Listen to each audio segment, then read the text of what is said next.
Hello दोस्तों, exam preparation YouTube channel पे आपका स्वागत है। रीजनिंग की जो पिछली वीडियो थी वो क्लॉक चैप्टर की तीसरी वीडियो थी।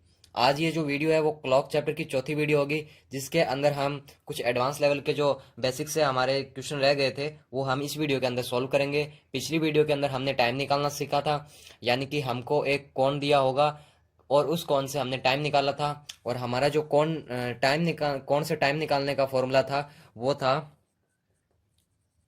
टाइम बराबर 2/11 A1 प्लस माइनस A2।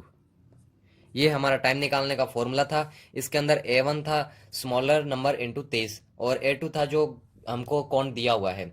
हमारे पास टाइम निकालने का एक यही फॉर्मूला था और आगे भी जो हम टाइम से संबंधित जो भी क्वेश्चन सॉल्व करेंगे उनमें यही फॉर्मूला लगेगा। और हम इस वीडियो के अंदर वो क्वेश्चन करेंगे जैसे कि जो मिनट की सुई है वो 4 मिनट आगे कैसे होगी, पीछे कब होगी, 7 मिनट पीछे कब होगी, 7 मिनट आगे कब होगी, विपरीत कब होगी। इस तरह के जो क्वेश्चन है वो हम इस वीडियो के अंदर सॉल्व करेंगे। तो चलिए शुरू करते हैं वीडियो। तो पहला क्वेश्चन है हमारा क्वेश्चन नंबर फर्स्ट। 3 और 4 बजे के बीच में मिनट की सुई मिनट की सुई घंटे की सुई से घंटे की सुई से 4 मिनट पीछे कब होगी।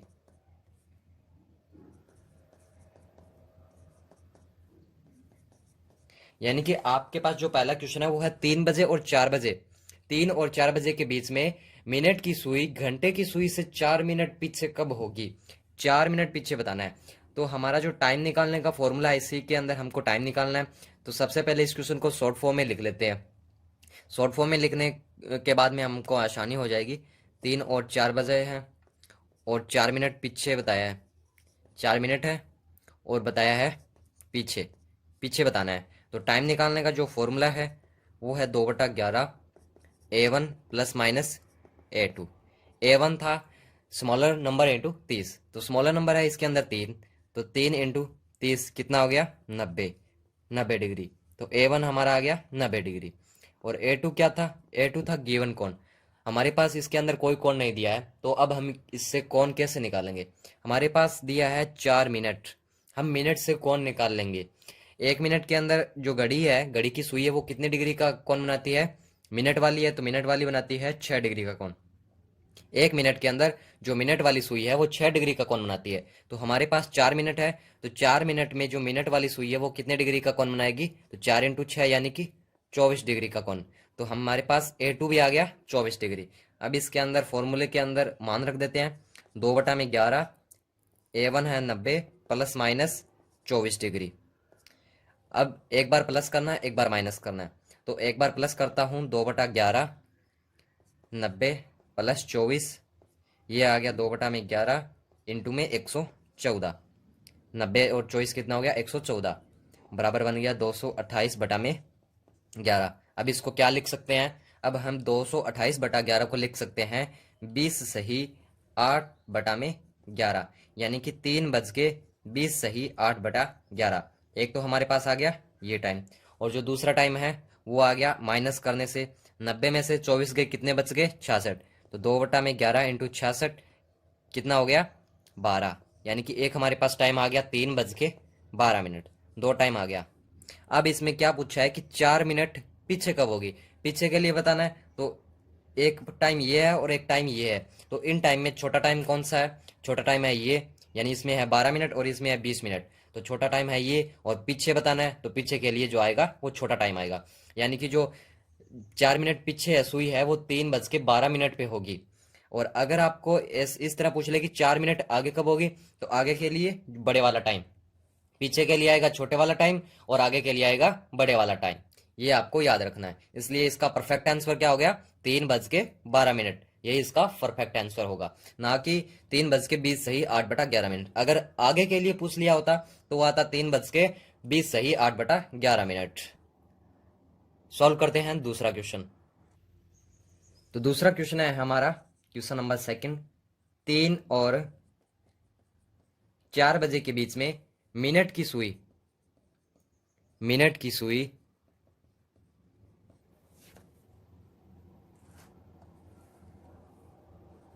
घंटे की सुई से 7 मिनट आगे कब होगी। अब इसको शॉर्ट फॉर्म में लिखते हैं। 3 और 4 है और कितना मिनट है, 7 मिनट है। क्या बताना है आपको, आगे बताना है। तो टाइम निकालने का जो फॉर्मूला है वो आपको पता है। इसमें A1 देख लो क्या है, A1 है स्मॉलर नंबर इंटू 30, तो स्मॉलर नंबर है 3 इंटू 30 में आ गया 90। तो A1 आ गया 90। और A2 कितना है, A2 कौन हमारे पास दिया नहीं, तो हम टाइम से कौन निकाल सकते हैं। तो हमारे पास 7 मिनट है और 1 मिनट में आपको पता है 6 डिग्री। जो मिनट वाली सुई है वो 1 मिनट के अंदर 6 डिग्री का कौन बनाती है। तो हमारे पास 7 मिनट है, तो 7 इंटू 6 में कितना हो गया, 42 डिग्री। तो हमारे पास कौन भी आ गया, 42 डिग्री। आप सूत्र में मान रख दिया, 2/11 इंटू में 90 प्लस माइनस 42। अब एक बार प्लस कर दिया, 2/11 90 प्लस में 42। और 90 और 42 कितने होते हैं, 2/11 90 और 42 हो गए 132। इनका मल्टीप्लाई किया, आ गया 264 बटा में आ गया 11। 264 में 11 का भाग दिया, हमारे पास आ गया 24। यानी कि एक टाइम हमारे पास आ गया वो है 3:24। और इसी प्रकार दूसरा टाइम निकालते हैं माइनस करके। 2/11 90 माइनस 42। 2/11 90 में से 42 गए, कितना बच गया, 48। अब इसको गुना किया, 48 गुना कितने होता है, 96। तो 96/11। अब 96/11 को क्या लिख सकते हैं, हम लिख सकते हैं 8 सही 8/11। यानी कि एक टाइम हमारे पास आ गया 3:08 सही 8/11। अब आपको प्रश्न पढ़ना है, इसमें क्या दिया है, इसमें दिया है 7 मिनट आगे। आगे के लिए दिया है, तो जो बड़ा टाइम है वही इसका आंसर होगा। तो बड़ा टाइम इन दोनों में क्या है, एक ये टाइम है और एक ये टाइम है। बड़ा टाइम है 3:24, यानी कि आगे के लिए दिया है। तो परफेक्ट आंसर हमारा होगा, परफेक्ट आंसर होगा हमारा 3:24। क्योंकि जो इसमें दिया है 7 मिनट आगे कब होगी, तो आगे के लिए मैंने आपको बताया था कि आगे के लिए होता है जो बड़ा टाइम होता है और पीछे के लिए होता है जो छोटा टाइम होता है। तो पिछले जो क्वेश्चन था उसके अंदर 4 मिनट पीछे था, इसलिए हमने छोटा टाइम लिया। और इस क्वेश्चन के अंदर 7 मिनट आगे, आगे के लिए हमारा होगा बड़ा टाइम। इसके लिए हमने बड़ा टाइम को आंसर माना है। तो परफेक्ट आंसर होगा वो हमारा होगा 3:24। इसके बाद में कुछ एक अच्छा सा क्वेश्चन है वो सॉल्व करते हैं। तो क्वेश्चन है हमारा अगला है, वो है क्वेश्चन नंबर 3 कि 8 और 9 बजे के बीच में, 8 और 9 बजे के बीच में 180 डिग्री का कोण कब बनेगा। 180 डिग्री का कोण बनाना है आपको। या फिर इस क्वेश्चन की जो दूसरी लैंग्वेज है वो भी मैं इसके साथ ही लिख देता हूं कि 8 और 9 बजे के बीच में जो घड़ी की सुइयां हैं कब एक दूसरे के विपरीत होगी। एक दूसरे के विपरीत। एक ही क्वेश्चन की दो लैंग्वेज है, वो दोनों लैंग्वेज मैंने इसके अंदर लिख दी है। अब आपको बताना है कि 8 और 9 बजे के बीच में 180 डिग्री का कोण कब बनेगा, और आपको बताना है कि 8 और 9 बजे के बीच में जो घड़ी की सुइयां वो एक दूसरे के विपरीत कब होगी। घड़ी की सुइयां यानी कि जो मिनट वाली सुई है और जो घंटों वाली सुई है वो एक दूसरे के विपरीत कब होगी। ठीक है। तो इस क्वेश्चन के अंदर हमको टाइम निकालना है और टाइम निकालने का फॉर्मूला मैंने आपको बता दिया है। तो सबसे पहले ज्ञात करते हैं A1। A1 क्या है, स्मॉलर नंबर इंटू 30, यानी कि 8 इंटू 30 कितना हो गया, 8 इंटू 30 हो गया 240 डिग्री। और A2 हमारे पास कौन दिया है, 180 डिग्री का। अब आपको बताया कि घड़ी, या फिर अगर आपको इस लैंग्वेज के अगर अंदर क्वेश्चन होता ना कि विपरीत कब होगी, तो विपरीत घड़ी की जो सुइयां हैं वो इस तरह ही होती है और इस तरफ होने के कारण जो कोण बनता है वो 180 डिग्री का ही कोण बनता है। इसलिए आप A2 180 डिग्री ही लेना था।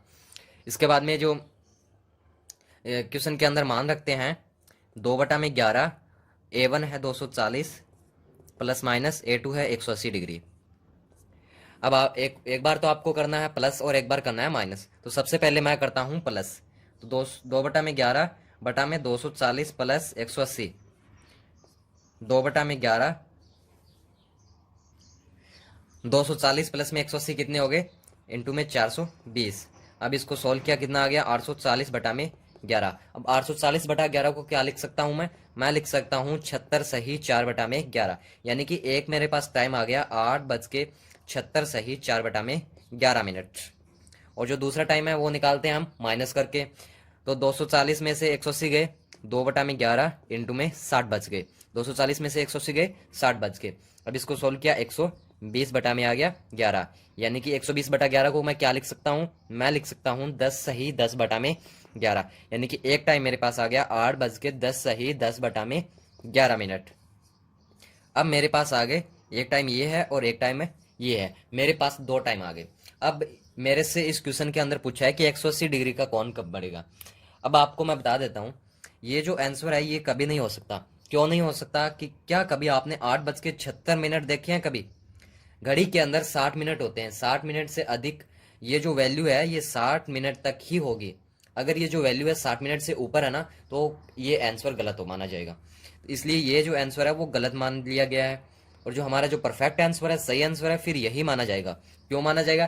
क्योंकि ये जो वैल्यू है ये 60 से नीचे है, और हमारे पास एक इस फॉर्मूले से दो ही आंसर निकाले जा सकते हैं, तीसरा आंसर नहीं निकल सकता। इसलिए एक आंसर हमारा ऑलरेडी कट गया है, और जो दूसरा आंसर बचा है वही परफेक्ट आंसर होगा। तो इस जो क्वेश्चन का जो परफेक्ट आंसर है वो 8:10 सही 10 बटा में 11 मिनट ही है, यानी कि। और आपको एक बात तो पता होगी, जो क्लॉक की सेकंड वीडियो थी ना, उसके अंदर मैंने आपको बताया था कि जो घड़ी के अंदर 180 डिग्री और 0 डिग्री दो कोण एक घंटे में केवल एक ही बार बनते हैं। अब आप कह दोगे ये हम कोण वाले वीडियो के अंदर हमने देखा था कि जो एक कोण है वो दो बार बनता है, लेकिन जो 180 डिग्री और 0 डिग्री का कोण है ये स्पेशल कोण है, ये सिर्फ एक घंटे में एक ही बार बनते हैं। इसलिए दूसरा टाइम भी हम निकाल नहीं सकते। इसलिए 180 डिग्री और जो 0 डिग्री का कोण है वो एक बार बनता है, इसलिए एक जो टाइम है वो हमारे पास आ गया है। और इसलिए जो हमारा जो परफेक्ट आंसर है वो होगा 8:10 सही 10 बटा 11 मिनट। और इसको क्यों नहीं माना? क्योंकि ये जो वैल्यू है ये 60 से बड़ी है, इसलिए इसको कट कर दिया है। तो परफेक्ट आंसर आ गया हमारा 8:10 सही 10 बटा 11 मिनट। इसके बाद में इसी टाइप का जो अगला क्वेश्चन है वो सॉल्व करते हैं। अगला क्वेश्चन है हमारा क्वेश्चन नंबर 4। वो है कि 1 और 2 बजे के बीच में कब घड़ी की सुइयां एक साथ होगी? एक साथ होगी। अब एक लैंग्वेज तो है ये, और दूसरी लैंग्वेज है कि 1 और 2 बजे के बीच में जो घड़ी की सुइयां है वो 0 डिग्री का कोण कब बनाएगी। इस क्वेश्चन के अंदर दो लैंग्वेज है, और दोनों लैंग्वेज मैंने लिख दी है। अब हमारे पास जो टाइम निकालने का फॉर्मूला था उसके अंदर हमको ए तो चाहिए था A1 और ए चाहिए था A2। A1 हमारे पास है 1 इंटू 30, 30, यानी कि 30 डिग्री आ गया, स्मॉलर नंबर इंटू 30। और जो A2 है वो गिवन कौन है? गिवन कौन क्या है हमारे पास? 0 डिग्री है, 0 डिग्री। अब क्वेश्चन के अंदर मान रख देते हैं फॉर्मूले के अंदर 2/11 30 प्लस माइनस 0 डिग्री। अब दो एक बार प्लस करो या माइनस करो, 30 को अगर 30 में से 0 घटाओगे या फिर जोड़ोगे कितना बचेगा? 30 ही बचेगा, इसलिए आंसर कितना आएगा? एक ही बचेगा। तो 2/11 चाहे प्लस कर लो चाहे माइनस कर लो, इंटू में 30, तो 30 इंटू 2 कितना हो गया? 60/11। अब 60/11 को क्या लिख सकते हैं? लिख सकते हैं 5 सही 5/11 मिनट। तो इस तो टाइम बन गया 1:05 सही 5/11 मिनट। एक तो टाइम आ गया ये। अब दूसरा टाइम कैसे निकालोगे? इस 0 डिग्री से तो एक ही टाइम निकलेगा। तो जब 0 डिग्री का कोण बनता है घड़ी के अंदर, तब 360 डिग्री का भी कोण बनता है, यानी कि 360 डिग्री का कोण और 0 डिग्री का कोण बराबर हुए घड़ी के अंदर। तो दूसरा मान हम निकालेंगे A2 360 डिग्री मान के, इसलिए हम दूसरा मान निकालते हैं 2/11 30 प्लस माइनस 360 डिग्री। अब आप 30 में से 360 डिग्री घटा नहीं सकते। क्यों नहीं घटा सकते? क्योंकि ये जो वैल्यू है ये नेगेटिव नहीं हो सकती, यानी कि यहाँ पे जो समय समय आएगा, टाइम आएगा, वो नेगेटिव नहीं हो सकता। इसलिए हमको प्लस लेना पड़ेगा, यानी कि 30 में 360 जोड़ना पड़ेगा। अगर घटा दिया तो ये वैल्यू हो जाएगी नेगेटिव। इसलिए 2/11 30 प्लस में 360 कितने हो गए? 390। तो 2/11 इंटू 390, 390 को 2 से मल्टीप्लाई किया, कितना आ गया? 780/11। अब 780/11 को क्या लिख सकते हैं? लिख सकते हैं 70 शहीद 10/11। 11, यानी कि एक टाइम आ गया 1:70 सही 10/11 मिनट। अब एक टाइम तो है मेरे पास 1:05 सही 5/11 मिनट, और दूसरा टाइम है 1:70 सही 10/11 मिनट। तो एक टाइम है ये और एक टाइम है ये। मैंने आपको बताया था कि ये जो वैल्यू है 60 से ऊपर नहीं हो सकती, यानी कि ये जो हमारा टाइम है ये हमारा आंसर नहीं हो सकता, इसलिए आंसर माना जाएगा ये वाला, क्योंकि ये टाइम है छोटा, किससे छोटा है, 60 से छोटा है। मैंने आपको क्लॉक की पिछली वीडियो के अंदर एक फॉर्मूला बताया था कि ये जो वैल्यू है, हमने इसको माइनस क्यों नहीं किया, इसके लिए मैंने आपको कारण बताया था। वो था कि ये जो वैल्यू है ये माइनस नहीं हो सकती। क्यों नहीं हो सकती? क्योंकि ये जो वैल्यू है ये हमेशा कितने के बीच में रहती है, ये रहती है 0, 2/11 A1 प्लस माइनस A2 और 60 मिनट। यानी कि ये जो वैल्यू है ये 0 मिनट और 60 मिनट के बीच में रहती है। तो अगर हम इसमें माइनस कर देते तो ये हमारी नेगेटिव हो जाती, और ये जो वैल्यू हमेशा पॉजिटिव रहनी चाहिए और 60 से नीचे रहनी चाहिए। लेकिन ये तो 70 हो गई, 60 से ऊपर चली गई, 70 हो गई, इसलिए हम इस ऑप्शन को एलिमिनेट कर दिया, यानी कि इसको कट कर दिया। इसलिए हमारा जो ऑप्शन बचा वो एक ही बचा, वो है 1:05 सही 5/11 मिनट। तो ये जो घड़ी की सुइयां हैं, यानी कि जो 0 डिग्री का कोण कब बनेगा, 1 और 2 बजे के बीच में 0 डिग्री का कोण कब बनेगा, तो 1 और 2 बजे के बीच में 0 डिग्री का कोण बनेगा 1:05 सही 5/11 मिनट पे। तो हमारा जो परफेक्ट आंसर वो है 1:05 सही 5/11 मिनट। अब ये जो आपको 3 क्वेश्चन स्क्रीन पे दिख रहे हैं, ये कुछ इंपॉर्टेंट क्वेश्चन है, वो मैंने आपको पहले स्क्रीन पे लिखा दिए हैं, इसलिए आपको मैं पढ़ के एक बार बता देता हूँ, फिर हम इसको प्रूफ करेंगे कि इसका आंसर कितना आएगा और किस प्रकार आएगा। तो जो पहला क्वेश्चन है वो है कि एक दिन में घड़ी की सुइयां कितनी बार एक साथ होती है। ये जो 3 क्वेश्चन है मोस्ट इंपॉर्टेंट क्वेश्चन है, परीक्षा के अंदर सीधे ही पूछे जाते हैं, और इनका आंसर पता लगाना बहुत ही मुश्किल होता है। इनका कोई खास लॉजिक नहीं होता, इनको कंसेप्ट वाइज समझना पड़ता, तभी ये क्वेश्चन हमारे समझ में आते हैं। इसलिए इन तीनों क्वेश्चन को ध्यान से समझना कि एक दिन के अंदर घड़ी की सुइयां कितनी बार एक साथ होती है। एक साथ कितनी बार होती है, इसका आंसर है 22 टाइम। कि जो घड़ी की सुइयां हैं वो एक साथ 22 बार होती है। कि एक दिन में कितने घंटे होते हैं, 24 घंटे होते हैं। 24 घंटों के अंदर जो घड़ी की सुइयां हैं वो 22 बार एक साथ होती है, यानी कि इस प्रकार ये है घंटे वाली सुई और एक है मिनट वाली सुई, ये दोनों एक साथ 24 घंटों में 22 बार होती है। लेकिन 24 घंटों में 24 बार होना चाहिए था, लेकिन ये होती है 24 घंटों में 22 बार। क्यों होती है वो हम प्रूफ करेंगे। कि जब 12 बजते हैं तो घड़ी की जो मिनट वाली सुई और घंटे वाली सुई इस तरह होती है। जब 1 बजता है तो मिनट की सुई यहाँ पर होती है और घंटे की सुई यहाँ पर होती है। जब 1 बज के कुछ समय आगे हो जाता है, यानी 1 बज के 7-8 मिनट हो जाते हैं ना, तब ये दोनों घड़ियाँ सुइयाँ एक साथ आती है, यानी कि 1 बजे के बाद में आती है, फिर 2 बजे के बाद में आती है, फिर 3 बजे के बाद में आती है, फिर 4 बजे के बाद में, फिर 5 बजे के बाद में, इस प्रकार 10 बजे के बाद में आती है, फिर 10 बजे के बाद में यहाँ पे आती है, फिर 11 बजने के बाद में सुइयाँ सिर्फ 12 बजती है ना तभी एक साथ आती है, यानी कि 1 घंटा ये मिस हो गया। यानी कि 12 घंटों में जो घड़ी की सुइयाँ वो एक साथ कब मिली, 11 टाइम मिली, 11 बार एक साथ आई। तो आपको मैं बता देता हूँ कि 1 घंटे के अंदर मिलती है 1 बार, 12 घंटों में मिलती है 11 बार, और 24 घंटों में मिलती है 22 बार। ये हमने प्रूफ कर लिया। इसके बाद में जो अगला हमारा क्वेश्चन है कि एक दिन में घड़ी की सुइयां कितनी बार एक दूसरे के विपरीत आती है, तो इसका आंसर है 22 टाइम। जो घड़ी की सुइयां हैं वो विपरीत 22 बार आती है एक दिन में, यानी कि 24 घंटों में 22 बार घड़ी की सुइयां एक दूसरे के विपरीत आती है। प्रूफ करते हैं। विपरीत यानी कि 180 डिग्री का कोण बनाती है, यानी कि ये है घंटे वाली सुई और नीचे वाली है मिनट वाली सुई।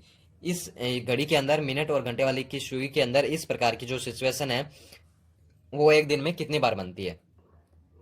तो इस प्रकार बजते हैं, यानी कि घड़ी की सुइयां जो एक दूसरे के विपरीत होती है 6 बजे। फिर 1 बजने के बाद में जब सुई यहाँ पे आ जाती है, 2 बजने वाले होते हैं तो एक दूसरे के विपरीत होती है। फिर 3 बजे, 2 बजे के बाद में, फिर 3 बजे के बाद में, फिर 4 बजे के बाद में, इस प्रकार फिर 5 बजे के बाद में। इस प्रकार जो घड़ी की सुइयां हैं वो विपरीत होती है। यानी कि 1 घंटे में कितनी बार होती है, 1 बार। 12 घंटों में कितनी बार होती है, 11 बार। फिर 24 घंटों में कितनी बार होगी, 22 बार। ये भी हमने प्रूफ कर लिया। यानी कि जो घड़ी की सुइयां 24 घंटों में 22 बार 180 डिग्री का कोण बनाती है, एक दूसरे के विपरीत होती है 22 बार। तो इसके बाद में जो तीसरा क्वेश्चन है कि एक दिन में घड़ी की सुइयां कितनी बार समकोण बनाती है, समकोण यानी कि 90 डिग्री का कोण बनाती है। तो एक दिन में जो घड़ी की सुइयां है वो 1 घंटे के अंदर 2 बार बनाती है, 12 घंटों में 22 बार बनाती है, और 24 घंटों में 44 बार बनाती है। अब 1 घंटे में 2 बार किस प्रकार बनाती है, अब 1 घंटे में घड़ी की सुइयां 2 बार समकोण किस प्रकार बनाती है। तो ये है हमारे पास 12 बजे। तो जब 3 बजेंगे तो घड़ी की जो सुई है इस प्रकार समकोण बनाएगी, 9 बजेंगे तो इस प्रकार समकोण बनाएगी, यानी कि 12 से हमारे पास 2 समकोण बन गए। इसी प्रकार अगर हमारे पास 6 होते तो 3:30 बजे इस प्रकार समकोण बनता, और 9:30 बजे इस प्रकार, यानी कि थोड़ा सा आगे पीछे हो जाता है इस प्रकार। तो 1 घंटे में 2 बार समकोण बनता है। यानी 12 बजे वाला अगर आपको समझ में आ गया तो 6 बजे वाला भी आपको समझ में आ गया कि सुइयां थोड़ी सी आगे पीछे हो जाएगी, समकोण बन जाएगा। ठीक 6 पे नहीं आने पे बनता है, थोड़ा सा 3 से नीचे हो जाएगी और 6 से थोड़ा सा आगे हो जाएगी, इस प्रकार समकोण बन जाता है। तो जो घड़ी की सुइयां हैं वो 1 घंटे में 2 बार समकोण बनाती है, 12 घंटों में 22 बार, और 24 घंटों में 44 बार समकोण बनाती है।